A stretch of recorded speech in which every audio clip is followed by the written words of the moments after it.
I still remember the exact moment I knew my life was about to change forever. It was a Tuesday morning in late October, the kind of crisp autumn day in Boston where the leaves were turning gold and crimson, and the air carried that promise of something new. I was standing on the balcony of our company headquarters, looking out at the harbor, holding a glass of champagne that cost more than my father made in a week back when I was growing up. Daniel Whitmore, my business partner of 15 years, stood beside me, his arm draped casually over my shoulder like we were brothers. He was smiling that perfect smile of his, the one that had charmed investors out of billions of dollars, the one that made everyone in every room believe that he was the most trustworthy person they had ever met. He raised his glass and said, "To Meridian Technologies, Marcus, to the $2 billion valuation, to us." I clinked my glass against his, and I meant every word when I said, "To 15 years of partnership, Daniel. We built something incredible. If you had told me in that moment that within 18 months, Daniel Whitmore would try to destroy everything we created, steal every penny I had worked my entire life to earn, and leave me for dead in the corporate wreckage, I would have laughed in your face. Daniel was more than my business partner. He was the godfather to my daughter. He was the best man at my wedding. He was the person I trusted more than anyone outside my immediate family. But here's what I learned, and I learned it the hard way. The people closest to you are the ones who know exactly where to stick the knife. They know your vulnerabilities, your blind spots, your weaknesses. And when they decide to betray you, they don't just hurt you, they annihilate you. At least, that's what Daniel thought he was going to do to me. What he didn't know, what he never suspected in his wildest dreams, was that I had spent my entire life preparing for the possibility that someone would try to take everything from me. My father worked in a steel mill in Pittsburgh until the day the owners shut it down without warning, leaving 3,000 workers with nothing but empty promises and worthless pension funds. I was 12 years old when I watched my father cry for the first time, sitting at our kitchen table with a foreclosure notice in his hands. That moment shaped everything I became. I promised myself that I would never be that vulnerable. I would never put all my trust in someone else's hands. I would always have a backup plan. And so, even as I built Meridian Technologies alongside Daniel, even as I called him my brother and meant it, I was quietly, meticulously, preparing for the day when everything might fall apart. Let me take you back to the beginning, to how Daniel and I met, because you need to understand just how deep this relationship ran before you can truly comprehend the magnitude of what he did to me. It was the summer of 2008, and the financial world was collapsing around us. I had just finished my MBA at Boston College, scraping by on scholarships and student loans, working nights as a security guard to pay my rent. I had nothing except an idea for a software platform that could help hospitals manage their patient data more efficiently. What I lacked was money, connections, and the kind of polish that opens doors in the business world. Daniel Whitmore had all of those things in abundance. He came from old money, the kind of family that had their name on buildings at Harvard. He had graduated from Wharton and was working at his family's investment firm, but he was restless, looking for something more exciting than managing his relatives' trust funds. We met at a networking event that I had no business attending. I had snuck in through a service entrance wearing a suit I bought at a thrift store, determined to find someone who would listen to my pitch. Most people dismissed me within 30 seconds. They could smell the desperation on me, could see that I didn't belong in their world of old money and older connections. But Daniel was different. He listened, not just politely, but with genuine interest, asking questions that showed he understood what I was trying to build. When I finished my pitch, he handed me his card and said, "I want to hear more. Come to my office tomorrow at 9. I thought it was a brush-off, the kind of polite dismissal rich people give to poor people who don't know their place. But I showed up anyway, wearing the same thrift store suit, carrying a folder full of projections and market research I had compiled in my cramped apartment. Daniel's office was in a corner of his family's building, with a view of the Charles River and furniture that probably cost more than my education. But he didn't treat me like an intruder. He offered me coffee, sat across from me like we were equals, and spent 3 hours going through my business plan line by line. At the end of that meeting, he made me an offer that changed my life. He would invest $500,000 of his own money in my idea, and he would use his family's connections to help me raise more. In exchange, we would be equal partners, 50-50. I remember the way he looked at me when he made that offer, his blue eyes sincere and earnest. "I believe in you, Marcus," he said. "I believe in this idea, and I believe that together we can build something that matters." I wanted to cry. No one had ever believed in me like that. No one had ever looked at me, a nobody from a steel town with nothing but a dream, and seen someone worth investing in. That day, Daniel Whitmore became more than my business partner. He became my salvation. The first 5 years were hard, but they were beautiful. We worked out of a cramped office above a Chinese restaurant in Cambridge, eating takeout at midnight, sleeping on the floor when deadlines demanded it. Daniel brought in the investors and the connections, and I built the product, writing code until my eyes burned and my fingers ached. We complemented each other perfectly. Where I was cautious and detail-oriented, Daniel was bold and visionary. Where I struggled to articulate my ideas to strangers, Daniel could sell ice to polar bears. People loved him. Investors trusted him. And I was grateful every single day that he had chosen to believe in me. By 2015, Meridian Technologies had grown into something neither of us had imagined possible. Our hospital management software was being used by over 2,000 healthcare facilities across the country. We had expanded into data analytics, predictive algorithms, and cybersecurity solutions for the healthcare industry. We had offices in Boston, New York, Chicago, and Los Angeles. We employed over 3,000 people. Our revenue was approaching $500 million annually, and we were preparing for an initial public offering that would value the company at over $2 billion. Through all of it, Daniel and I remained close. Our families spent holidays together. Our children played together. When my daughter Emily was born, Daniel was there in the waiting room, and when I asked him to be her godfather, he wept with joy. When his mother passed away, I sat with him for 3 days straight, holding his hand, listening to him grieve. We weren't just business partners, we were family. At least, that's what I believed. The first sign that something was wrong came so subtly that I almost missed it entirely. It was early 2019, and we were deep in preparations for our IPO. The investment bankers were doing their due diligence, the lawyers were drafting prospectuses, and Daniel was spending more and more time in meetings that I wasn't invited to. That wasn't unusual by itself. Daniel handled the financial relationships while I focused on the product and operations. But there was something different about these meetings, something secretive that made the hair on the back of my neck stand up. One evening, I was working late in my office when I heard voices coming from the conference room down the hall. I recognized Daniel's voice immediately, but there was another voice I didn't know, speaking in hushed, urgent tones. Normally, I wouldn't have thought anything of it. Daniel met with dozens of people every week, but something about the secrecy, the late hour, the closed blinds on the conference room windows, made me pause. I walked quietly down the hall and stood outside the door, listening. I could only catch fragments of the conversation, but what I heard made my blood run cold. "The offshore accounts are untraceable," the unknown voice was saying. "Once the IPO goes through and the lockup period expires, we can move the funds through the Cayman structure and into the Singapore entity. Whitmore family money has been doing it for generations. No one will ever know." I heard Daniel laugh, that warm, charming laugh that I knew so well. "Marcus certainly won't," he said. "The man's a genius with code, but he doesn't understand money. He trusts me completely." I felt like I had been punched in the stomach. I stood there frozen, unable to move, unable to breathe, trying to process what I had just heard. There had to be an explanation. Maybe I had misunderstood.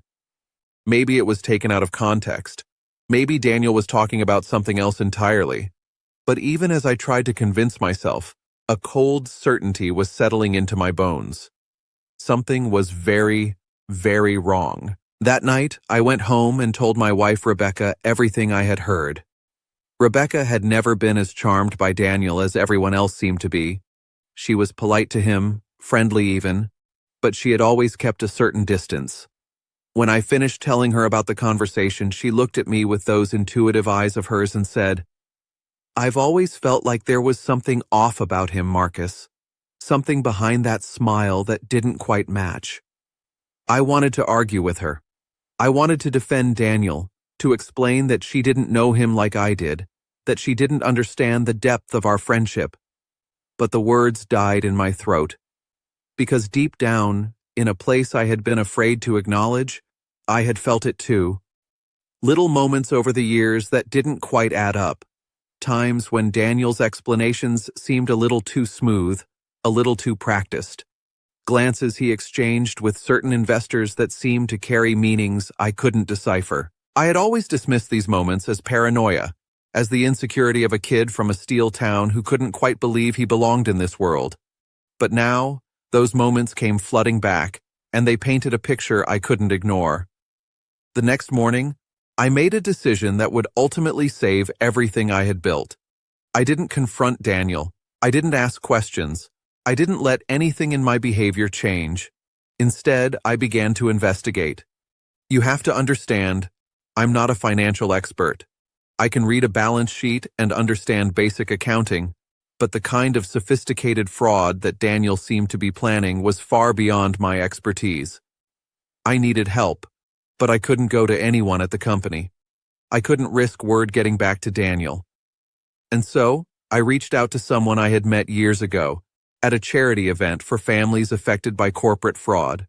His name was Victor Okonkwo, and he was a retired FBI forensic accountant who had spent 30 years following the money in white-collar crime cases.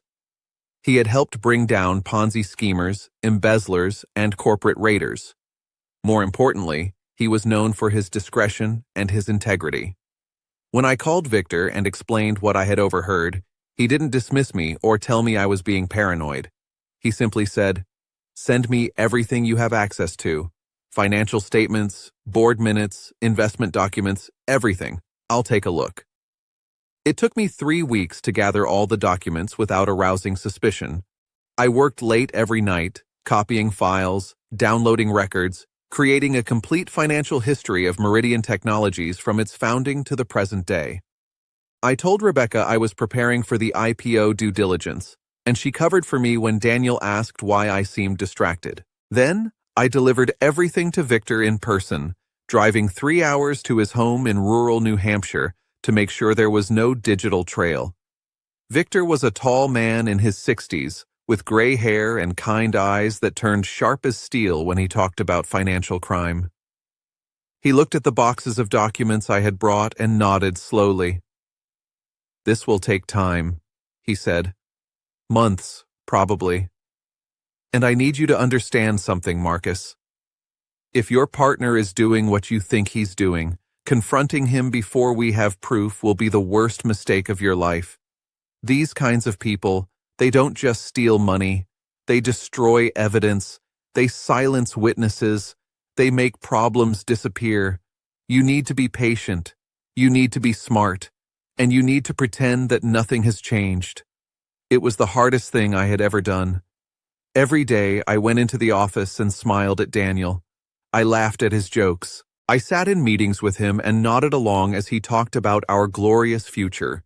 Every night I went home and stared at the ceiling, wondering if I was being paranoid, wondering if I was betraying 15 years of friendship over a conversation I might have misunderstood.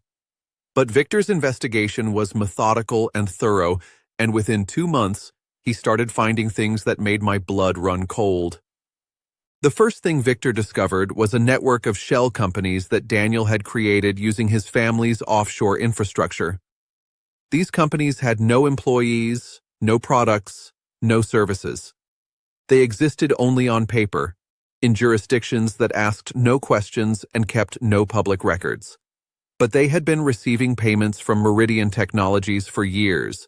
payments disguised as consulting fees, licensing agreements, and research partnerships. When Victor traced these payments, he found that over $40 million had been siphoned out of our company and into accounts controlled by Daniel personally. $40 million. Money that should have been reinvested in the company, paid to our employees, distributed to our shareholders. Instead, it had been quietly stolen by the man I called my brother. But that was just the beginning. As Victor dug deeper, he found something even more disturbing. Daniel wasn't just stealing from the company. He was preparing to steal the company itself. The IPO that we had been working toward for years, the one that was supposed to make us both wealthy beyond our wildest dreams, was actually an elaborate trap designed to transfer control of Meridian Technologies to a group of investors that Daniel controlled through his family's network. The way it was structured, once the IPO was complete and the lockup period expired, these investors would have enough shares to force me out of the company entirely. They would vote to remove me from the board, terminate my employment, and seize my shares under a clause buried deep in our partnership agreement that I had never fully understood. Daniel's lawyers had drafted that clause 15 years ago, when I was a desperate kid who would have signed anything to get my company funded. I never imagined it would be used against me. I never imagined the man who I trusted with my life would have planted a bomb in the foundation of our partnership, waiting all these years for the perfect moment to detonate it. When Victor showed me his findings, I felt something break inside me. Not just my heart, not just my trust, but something fundamental about how I understood the world. For 15 years, I had believed that loyalty and hard work would be rewarded. I had believed that the people closest to you would protect you. I had believed in Daniel Whitmore with every fiber of my being. And now I learned that every smile, every handshake, every moment of friendship had been a lie. Daniel had never been my partner. He had been my predator, waiting patiently for the right moment to devour me. But here's the thing about being raised in a steel town by a man who lost everything. You learn to survive. You learn that the world is not fair, that the people with power will use it against you, and that the only person you can truly rely on is yourself. And most importantly, you learn to plan. All those years of quiet preparation, all those backup systems I had built, all those contingency plans I had hoped I would never need to use, they were about to become the weapons that would save me and destroy Daniel Whitmore. I spent the next 6 months gathering more evidence, but I also started building my case carefully, strategically, with the help of a lawyer named Sarah Chen. Sarah was a former federal prosecutor who had left the government to start her own firm specializing in corporate fraud. She had a reputation for being brilliant, ruthless, and absolutely ethical. More importantly, she hated financial criminals with a passion that bordered on religious fervor. When I first met with Sarah, I told her everything. I showed her Victor's findings, I explained my suspicions, and I laid out the evidence we had gathered. She listened without interrupting, her dark eyes growing harder and colder with every detail. When I finished, she was quiet for a long moment, and then she said, "Your partner is not just a thief, Mr. Thompson. He's a monster, and I'm going to help you take him down." Sarah became my guide through the legal labyrinth that Daniel had created. She helped me understand the implications of every document, every transaction, every clause in our partnership agreement. She connected me with investigators who could dig even deeper into Daniel's network. And she helped me start building my own fortress of protection, quietly moving my personal assets into structures that Daniel couldn't touch, establishing documentation that would prove my innocence in any criminal investigation. Because that was the other shoe that was about to drop. As Sarah dug into Daniel's scheme, she discovered that he wasn't just planning to steal the company from me. He was planning to frame me for the fraud he had committed. All those shell companies, all those fraudulent transactions, Daniel had been carefully documenting them with my electronic signature, using access credentials that had been set up years ago when I was too trusting to ask questions. If his plan had succeeded, the SEC would have come knocking on my door. I would have been arrested, prosecuted, and sent to prison for crimes I didn't commit. My reputation would have been destroyed. My family would have been devastated.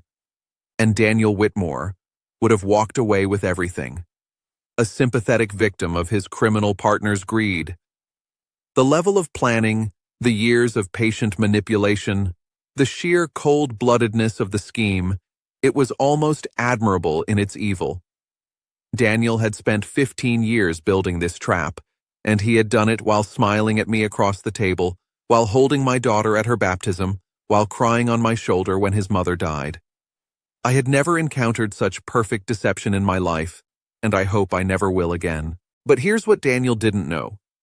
I had been building my own protections all along. Remember what I said about my father, about watching him lose everything because he trusted the wrong people? That experience had made me pathologically careful about documentation.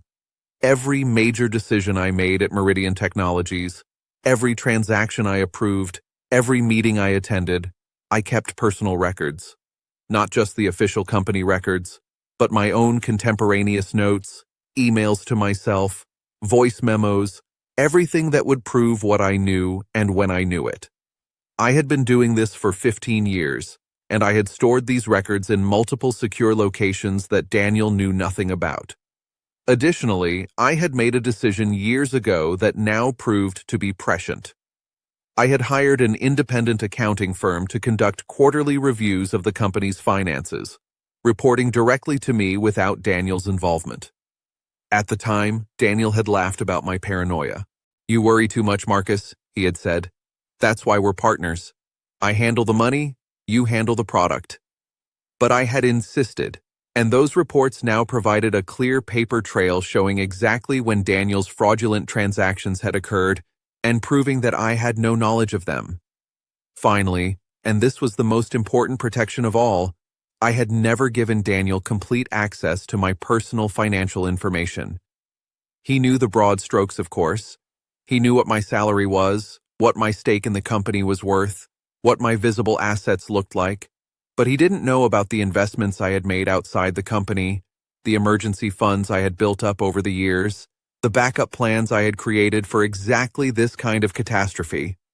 When Daniel's scheme finally unraveled, when he tried to seize everything I owned, he was going to discover that the vulnerable mark he thought he was destroying was actually far more formidable than he had ever imagined. The moment I decided to strike was carefully chosen. It was late summer of 2019, just 3 weeks before our IPO was scheduled to launch. Daniel was at the peak of his confidence. He had spent months positioning everything for his takeover, and he believed that his trap was about to snap shut.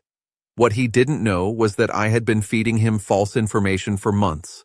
Through Victor's contacts in the financial industry, I had planted rumors about my personal financial situation, making it appear that I was deeply in debt, desperate for the IPO money, vulnerable to exactly the kind of manipulation Daniel was planning. Daniel had taken the bait completely, accelerating his timeline, making mistakes that a more careful criminal would have avoided. I chose to confront him on a Thursday evening in the conference room where I had first overheard his scheming. I told him I wanted to discuss some final details before the IPO, nothing urgent, just routine matters. He came in smiling, relaxed, completely unsuspecting. He even brought a bottle of expensive whiskey to celebrate our impending success. I let him pour the drinks. I let him toast to our partnership. I let him ramble on about the wonderful future ahead of us. And then I said, "Tell me about Whitmore Consulting Partners, Daniel, and Meridian Offshore Holdings, and the $43 million you've been stealing from our company for the past decade." The look on his face in that moment is something I will remember for the rest of my life. It wasn't shock exactly. It was more like the look of a predator who suddenly realizes he's walked into a trap. His blue eyes, which had always seemed so warm and sincere, turned cold and calculating in an instant. For the first time in 15 years, I saw the real Daniel Whitmore, and he was terrifying. But I had prepared for this moment. I had rehearsed it 100 times in my mind, and so I didn't flinch, didn't show any fear, just looked at him steadily and waited. Daniel was quiet for a long moment, and then he laughed. Not his charming laugh, but something harder and more dangerous. "Marcus, Marcus, Marcus," he said, shaking his head. "I always knew you were smarter than you let on. I just didn't think you were this smart." And then he told me everything. What Daniel revealed in the next 2 hours confirmed my worst fears and exceeded them in ways I hadn't imagined. He explained how he had identified me as a target from the very first moment we met. He had researched me before that networking event, looking for talented entrepreneurs who had skills but lacked resources and connections. He had cultivated me deliberately, investing in my idea not because he believed in me, but because he saw an opportunity to build something valuable and eventually steal it. He described the partnership agreement as a work of art, a document that his family's lawyers had designed specifically to give him legal grounds to take control of the company whenever he chose. He boasted about the offshore network, explaining how his family had been hiding money from governments for generations and how he had simply applied those techniques to our company. And then, with the casual cruelty of someone who believes he has already won, he told me about the frame-up. He explained how every fraudulent transaction was linked to my credentials. He showed me forged documents that would prove I had been the mastermind behind the entire scheme. He told me about the SEC whistleblower complaint that was already drafted, ready to be filed the moment the IPO was complete. "The beauty of it," he said, leaning back in his chair with that reptile smile, "is that everyone will believe it was you. The poor kid from Pittsburgh who couldn't handle success, who got greedy and overreached. And I'll be the loyal partner who had no idea what was happening, the victim of your betrayal. By the time I'm done, you'll be in prison, and I'll have everything we built, including, I should mention, enough evidence to destroy your wife's career and your daughter's future if you try to fight me." He said those last words casually, almost as an afterthought, but they hit me like a physical blow. He was threatening my family. The man who had held my daughter at her christening, who had played with her at birthday parties, who had called himself her godfather, was now threatening to destroy her life. In that moment, every shred of remaining affection I had for Daniel Whitmore died. Whatever he had once meant to me, whatever we had once been to each other, was burned away in the fire of his betrayal. He was no longer my friend, my brother, my partner. He was my enemy, and I was going to destroy him. But I didn't show any of this. I had learned from Victor and Sarah that the most important thing in a confrontation like this was to appear weak, to let the predator feel secure, to gather even more evidence while they gloated. So I let my face crumple. I let my voice shake. I asked him, "Why, Daniel? After everything we've been through, why would you do this to me?" And Daniel, secure in his victory, told me even more. He explained that his family's fortune had been declining for years, that his expensive lifestyle was funded by a mountain of debt, that he needed the money from this scheme to avoid personal bankruptcy. He described how he had planned this from the beginning, how he had always seen me as a means to an end, how the friendship had been a performance designed to keep me docile and trusting. He even laughed about certain moments in our history that I had treasured, mocking my naivety, ridiculing my trust. What he didn't know was that everything he was saying was being recorded. I had placed multiple hidden devices in the conference room before the meeting, backup systems that captured audio and video from several angles.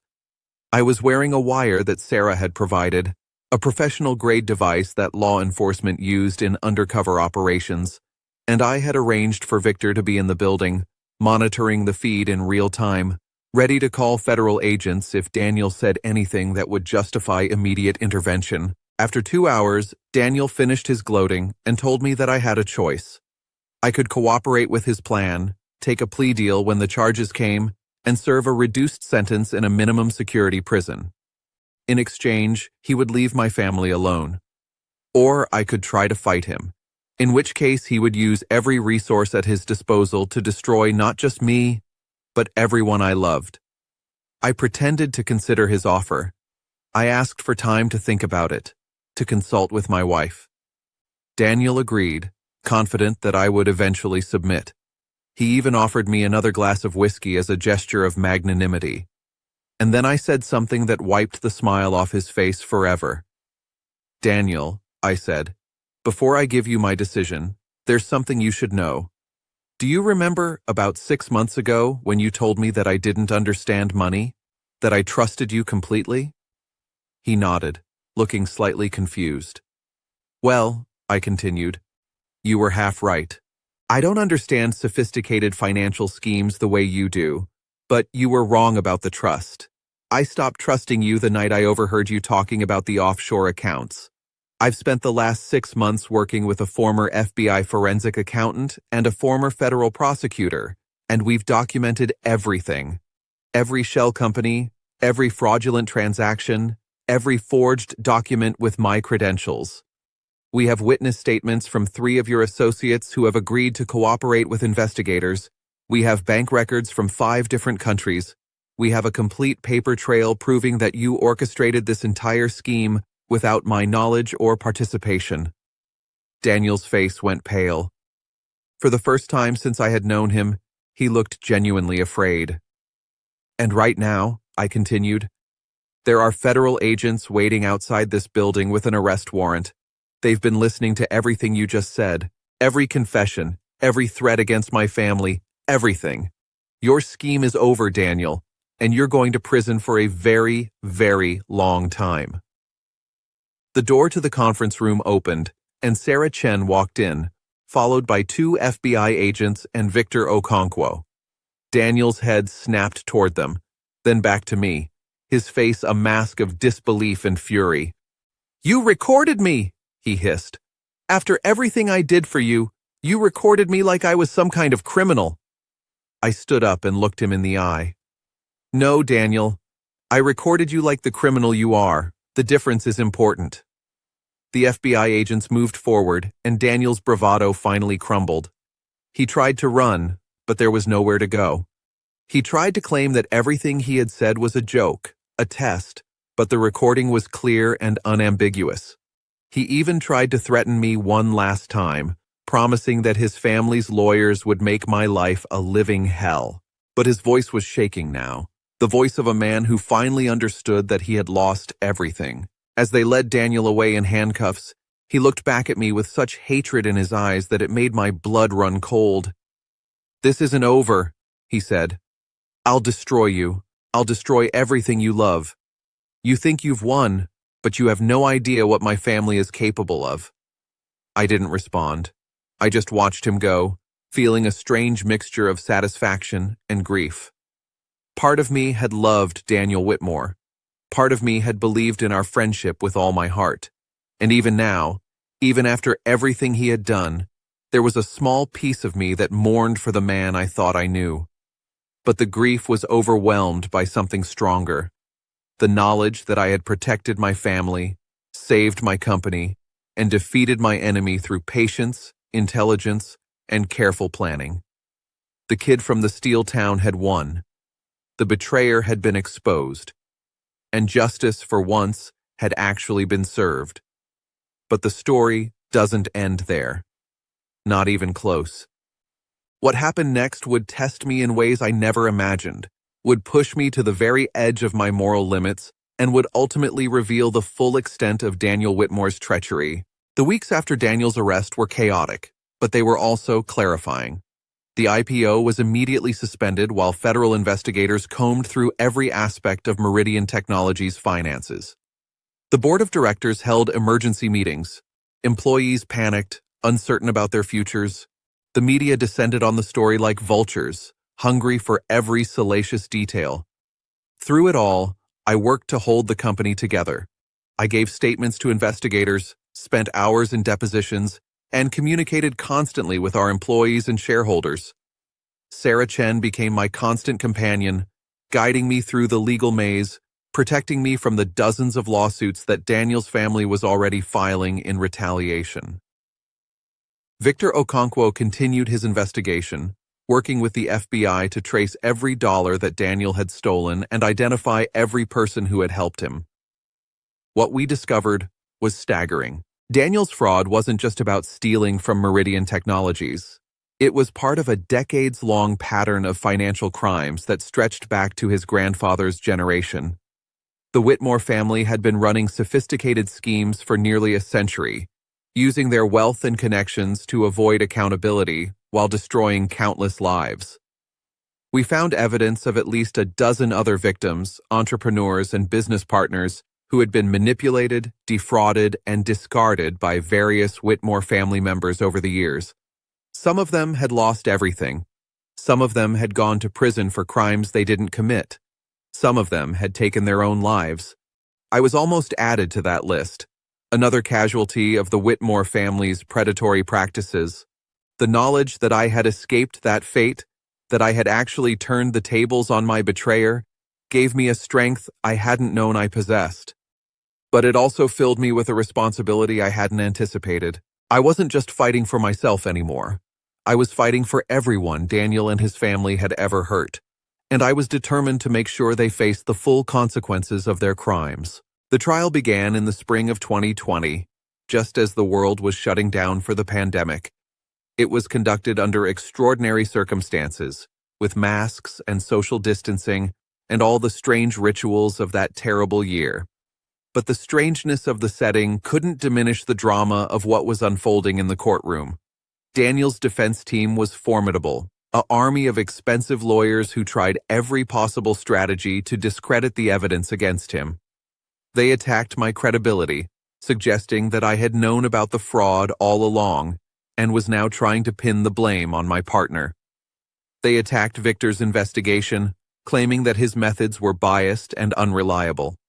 They attacked Sarah, painting her as a vindictive former prosecutor with an axe to grind. But the evidence was overwhelming. The recordings from that final confrontation were devastating, capturing Daniel's own words as he confessed to every aspect of the scheme. The financial documents traced every stolen dollar with meticulous precision. The cooperating witnesses, 3 of Daniel's own associates who had decided to save themselves by testifying against him, provided corroborating testimony that filled in every gap. Most damning of all was a cache of emails that we discovered on Daniel's personal server, communications that he thought he had deleted but which our investigators were able to recover. These emails showed Daniel discussing the fraud with his father, receiving advice on how to structure the shell companies, laughing about how easy it was to manipulate me. They showed him joking about my naivety, describing me as a useful idiot and the perfect patsy. They showed him planning, in chilling detail, exactly how he would frame me for his crimes and watch me be destroyed. When those emails were read aloud in court, I saw something shift in the faces of the jury. They had heard the legal arguments, reviewed the financial evidence, listened to the expert witnesses, but these emails made it personal.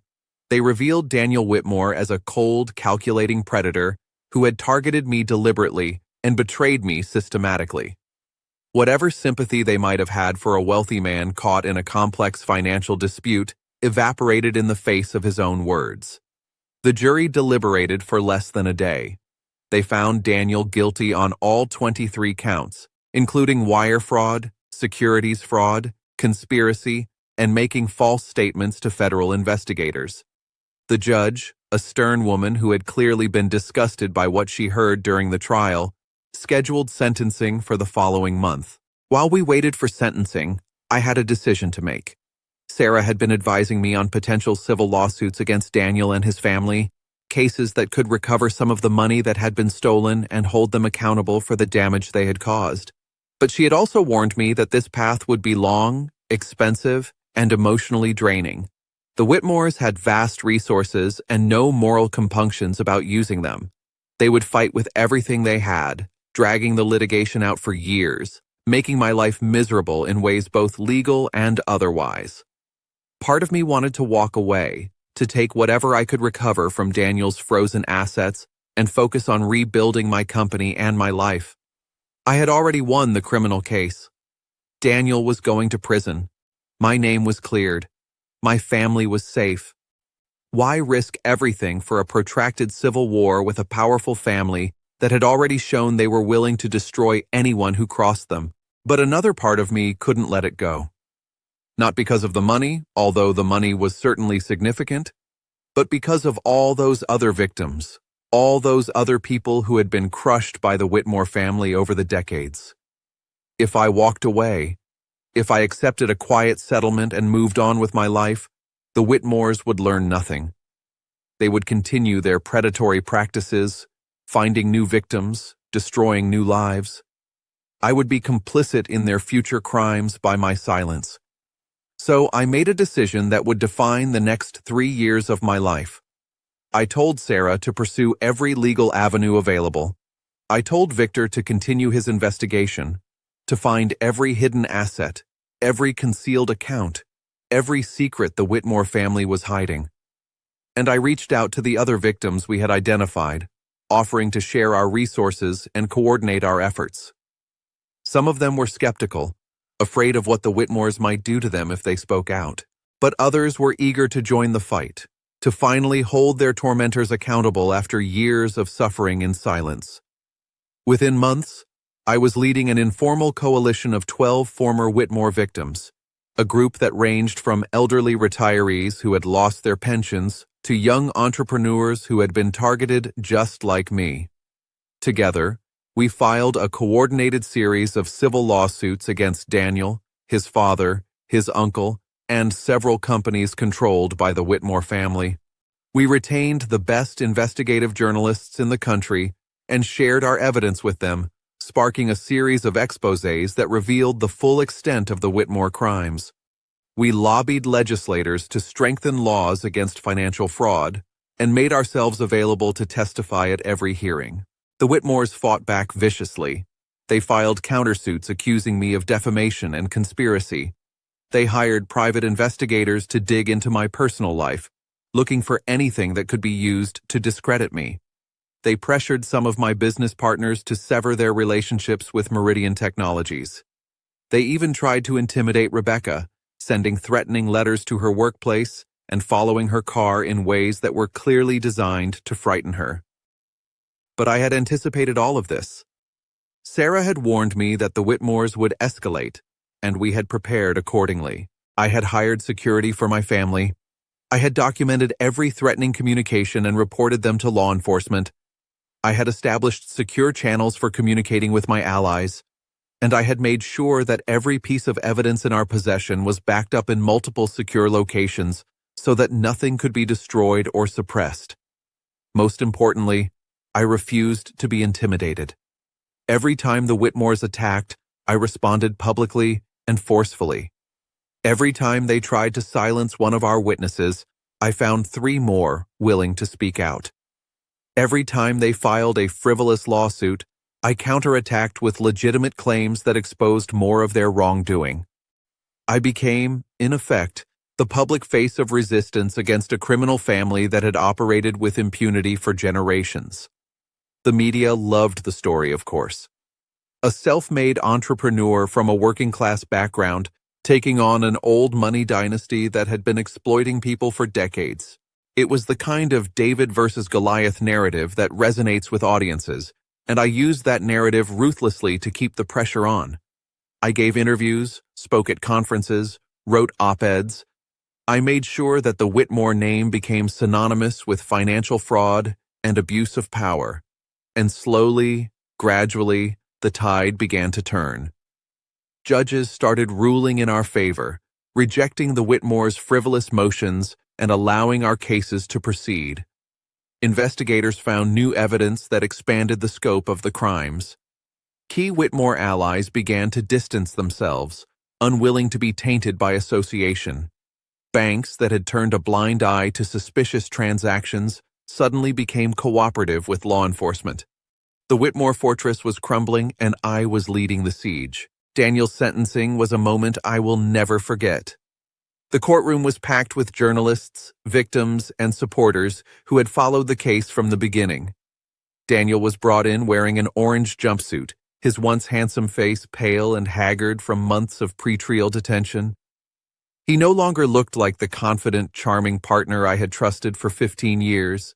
He looked like what he was, a broken man facing the consequences of his crimes. Before the judge pronounced sentence, she allowed statements from the victims. I spoke last, after a dozen others had described how Daniel's schemes had destroyed their lives. I told the court about our partnership, about the friendship I thought we had, about the betrayal that had shattered my faith in human connection. I talked about my father, watching him lose everything because powerful people didn't care about the damage they caused. And I told Daniel directly that his crimes hadn't just been about money, they had been about trust. He had taken the most valuable thing any person can offer, the faith that another human being will treat them with basic decency, and he had weaponized it for profit. "You thought I was naive," I said, looking into his eyes. "You thought I was weak because I trusted you. But here's what you never understood, Daniel. Trust isn't weakness. It's courage. It takes courage to let another person into your life, to make yourself vulnerable, to believe the best in others despite the risks. You never had that courage. You were always too afraid, too calculating, too empty inside to actually connect with another human being. And now you're going to spend the rest of your life surrounded by walls and bars, alone with the hollowness that was always at the center of who you are. That's not justice I'm imposing on you. That's the natural consequence of the choices you made. You chose to be a predator instead of a partner. You chose betrayal instead of loyalty. And now you get to live with the results." The judge sentenced Daniel to 23 years in federal prison, with no possibility of parole for at least 15 years. She also ordered him to pay restitution of over $40 million, though we all knew that recovering that money would be a long and difficult process. As Daniel was led away, he looked at me one last time. But this time, there was no hatred in his eyes, just a terrible emptiness, the look of a man who had finally realized what he had thrown away. The civil litigation continued for another 2 years after Daniel's sentencing. We won judgments against 4 Whitmore family entities, recovering over $30 million for the victims of their schemes. The IRS launched a comprehensive investigation into the family's tax practices, resulting in additional penalties and criminal charges against Daniel's father. Several banks and law firms that had facilitated the Whitmore crimes faced regulatory actions and reputational damage, and the laws that I had advocated for were actually passed, strengthening protections for victims of corporate fraud and making it harder for wealthy families to use offshore structures to hide their crimes. By the time the dust settled, I had become something I never expected to be: an advocate for corporate accountability, a voice for the vulnerable people who get crushed by the powerful. It wasn't a role I had sought, but it was one I embraced, because I understood, in a way that most people don't, just how devastating betrayal can be when it comes from someone you trust completely. And I understood how important it is to fight back, not just for yourself, but for everyone who might be targeted next. Meridian Technologies survived the scandal and eventually thrived. The IPO was postponed for 2 years while we restructured the company and rebuilt our reputation. But when we finally went public, the offering exceeded all expectations. The story of how I had uncovered fraud and protected the company actually became an asset, demonstrating to investors that we had strong governance and ethical leadership. Today, Meridian is valued at over $4 billion, double what it would have been if Daniel's scheme had succeeded. I still run the company as CEO, though I've surrounded myself with a team of people I trust, people who have proven their integrity through years of working together. And yes, I still keep my backup systems in place. I still document every major decision, maintain my independent oversight, prepare for the possibility that someone might try to betray me again. But I don't do these things out of paranoia anymore. I do them out of wisdom, the hard-won knowledge that protecting yourself isn't cynical or paranoid. It's just smart. Rebecca and I have been married for 22 years now. She was my rock throughout the entire ordeal, the person who believed in me when I doubted myself, who supported me when I wanted to give up, who reminded me what I was fighting for when the battle seemed endless. Our daughter Emily is in college now, studying to be a doctor. She knows the broad outlines of what happened with Daniel, though I've spared her some of the uglier details. What she knows is that her father faced a terrible betrayal and found a way to overcome it. I hope that knowledge will serve her well if she ever faces similar challenges in her own life. Sometimes I think about what might have happened if I had never overheard that conversation in the conference room, if I had gone through with the IPO without suspecting anything, if Daniel's plan had succeeded. I would have been arrested, prosecuted, convicted. I would have gone to prison for crimes I didn't commit. My family would have been destroyed, my company would have been stolen. Everything I had worked for my entire life would have been taken from me by a man I called my brother. The thought is terrifying, even now. But it's also clarifying, because it reminds me of the most important lesson I learned from this entire experience: the value of preparation. My father used to say that luck is what happens when preparation meets opportunity. I didn't think of it that way at the time, but his loss, his devastation, was actually a gift to me. It taught me to never be completely vulnerable, to always have a backup plan, to protect myself even from the people I trusted most. Those lessons saved my life. They saved my family. They saved everything I had built. Daniel Whitmore thought he was dealing with a naive Mark, an easy target, a trusting fool who would never see the knife coming. He was wrong. He was dealing with the son of a steel worker from Pittsburgh, a man who had learned from watching his father's destruction that the world is not fair and powerful people will hurt you if you let them. A man who had spent his entire adult life preparing for exactly the kind of betrayal that Daniel was planning. A man who had a backup plan. The last time I saw Daniel was about 6 months ago during a routine visit to the federal prison where he's serving his sentence. I didn't go to gloat or to seek some kind of closure. I went because his lawyer had contacted me about a possible settlement of the remaining civil claims, and Daniel had insisted on speaking to me personally before signing any agreement. He looked old. That was my first thought when I saw him in the visitation room. He was only 50 years old, but he looked closer to 70, his hair completely gray, his face lined and weary, his eyes dull with the particular exhaustion of a man who has nothing left to hope for. We sat across from each other at a metal table, separated by a thick glass partition, speaking through a phone handset like something out of a movie. For a long moment, neither of us said anything. We just looked at each other, two men who had once called each other brothers, now strangers connected only by the wreckage of what had been. Finally, Daniel spoke. "I've had a lot of time to think in here," he said, "about what I did, about why I did it, about what I lost." I didn't respond. I just waited. "The money," he continued, "the power, the scheme, it was never really about those things.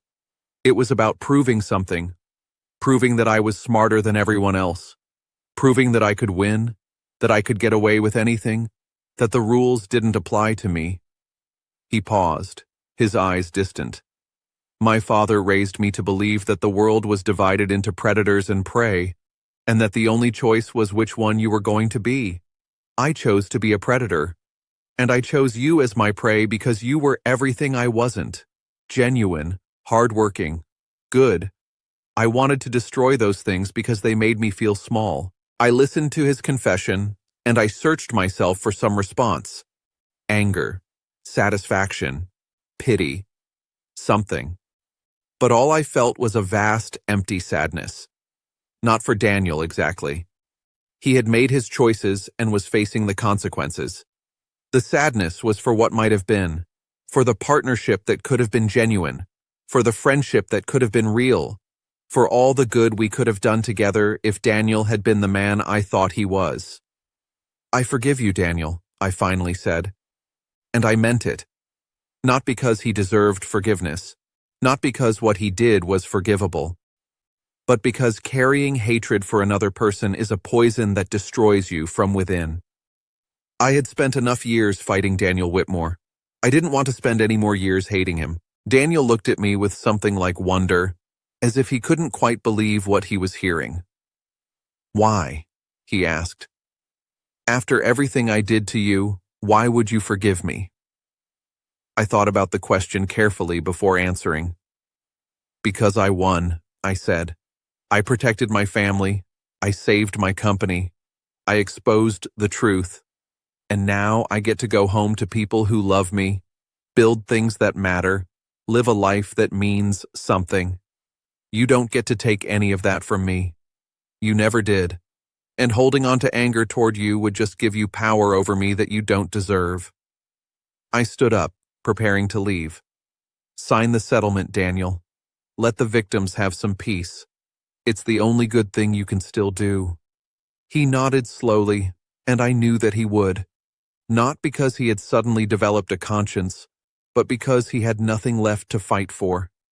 The predator had been defeated, defanged, declawed. All that was left was a tired old man who would spend the rest of his life paying for his choices. I walked out of that prison into the bright afternoon sunlight, got in my car, and drove home to Rebecca. That night, we had dinner with Emily, who was home from college for the weekend. We laughed, we talked about her classes and her friends, we made plans for an upcoming family vacation, and I thought about how close I had come to losing all of this. Not just the money, not just the company, but the simple joy of sitting at a table with people I love, sharing a meal, being present in the moment. That's what Daniel never understood, what he could never understand. The money was never the point. The success was never the point. The point was the people, the connections, the trust that exists between human beings who genuinely care about each other. Daniel tried to weaponize trust, to use it as a tool for exploitation. But trust isn't a weapon, it's a bridge. It's the thing that connects us to each other, that makes life worth living, that gives meaning to all our struggles and achievements. I built that bridge with Rebecca, with Emily, with the employees and partners and friends who stood by me through the darkest time of my life. Daniel burned every bridge he ever crossed, and now he's stranded alone on an island of his own making. I don't feel sorry for him, but I do understand him, in a way. And that understanding has made me more compassionate, not less, toward the people I encounter in my life. Because I know now that even the worst betrayers are human beings, shaped by their own fears and wounds and failures. Understanding that doesn't excuse what they do. It just reminds me that the line between good and evil runs through every human heart, and that the choices we make determine which side of that line we end up on. Looking back on everything that happened, I can see now that my father's loss was actually the beginning of my salvation. Watching him be destroyed by people he trusted taught me the most important lesson of my life, that while trust is precious and necessary, wisdom requires protecting yourself even from those you love. That lesson was painful, and I never wanted to learn it. But when Daniel came for me, when he tried to destroy everything I had built, that lesson was the shield that saved me. So to anyone who hears this story and wonders what they can learn from it, here's what I would say. Trust people. Love people. Open your heart and take the risk of genuine connection, but also be wise. Document everything. Maintain your independence. Have backup plans. Don't put all your faith in any single person or institution. Because the world is full of Daniel Whitmores, people who look trustworthy, who seem genuine, who will smile at you while they're planning to destroy you. Most people are not like that. Most people are good, or at least trying to be good. But the ones who are like Daniel are out there, and they are drawn to successful, trusting people like moths to a flame. Protecting yourself from them isn't cynicism. It's wisdom. It's survival. It's the difference between being a victim and being a victor. I am Marcus Thompson. I came from nothing, built something meaningful, and faced the worst betrayal imaginable from someone I loved like a brother. I survived. I won. And I'm still here, still building, still trusting, still loving, but also still prepared. That's the balance I've found, the lesson I've learned, the truth I've earned through fire and pain and ultimately triumph. The backup plan I always had wasn't just about money or documents or legal strategies. It was about knowing who I was, what I valued, and what I was willing to fight for. That's something no one can take from you, no matter how sophisticated their scheme or how complete their betrayal.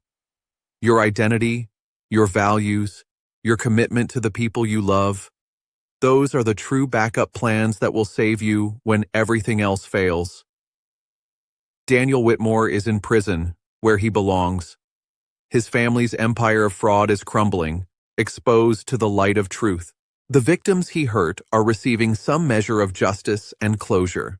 And I am home, with my family, at peace, grateful for every day I get to spend with the people who matter. The betrayer has been exposed. The truth has been revealed. And the consequences, as they always do eventually, have caught up with the guilty. This is my story, and I'm thankful to have lived to tell it.